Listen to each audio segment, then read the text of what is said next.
नमस्कार मित्रांनो, आम्ही आता चाललो पारेलचा महाराजा बघण्यासाठी.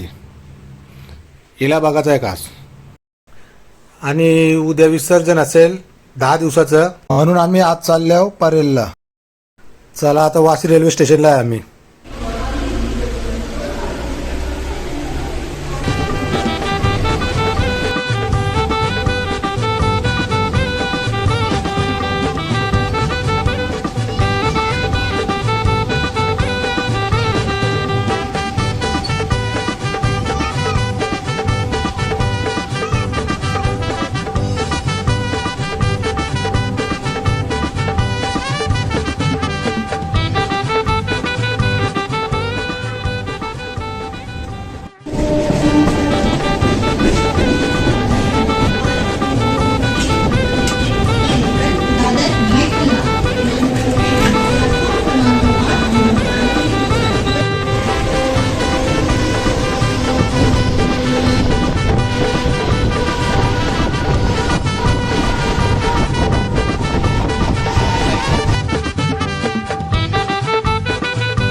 आम्ही आता शिवडी रेल्वे स्टेशनला उतरलेलो. आता इथून ओला करूनशी पारेलचा महाराजा बघण्यासाठी जाणार.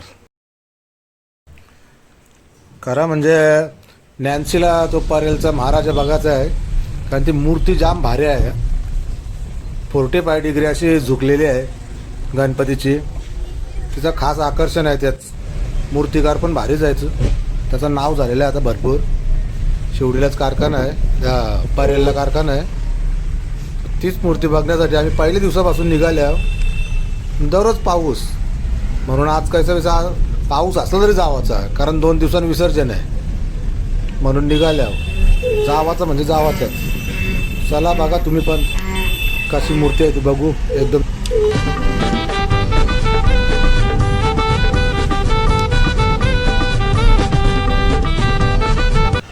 पोचलो फायनली आम्ही पारेलचा महाराजा बघण्यासाठी. गर्दी आहे थोडी, जास्त नाही.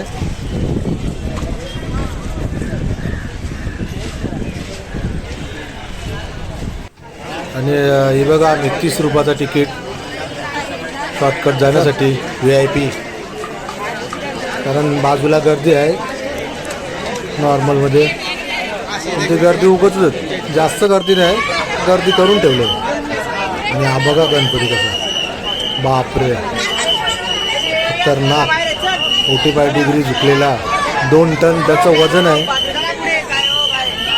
फक्त एका रॉडवरती ठेवलेलं आहे. जबरदस्त. हे बघू शकता, एका पायावरती, तो पण पूर्ण झुकलेला. खाली राक्षस आहेत, राक्षसांना मारताना पोझिशन जबरदस्त, एक नंबर. लय भारी गणपती होता पारेलचा महाराजा. आता बघितला तो किती डिग्रीला आहे का, 45 डिग्री असं झुकवलेला आहे. गर्दी साईडला जास्त आहे.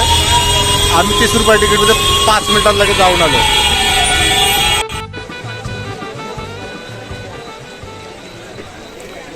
आता आम्ही वडाला स्टेशनला आलेलो, अर्ध्या तासामध्ये वाशीला.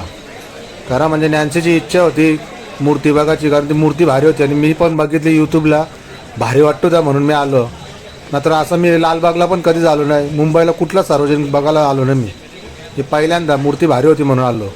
चला गणपती बाप्पा मोरया.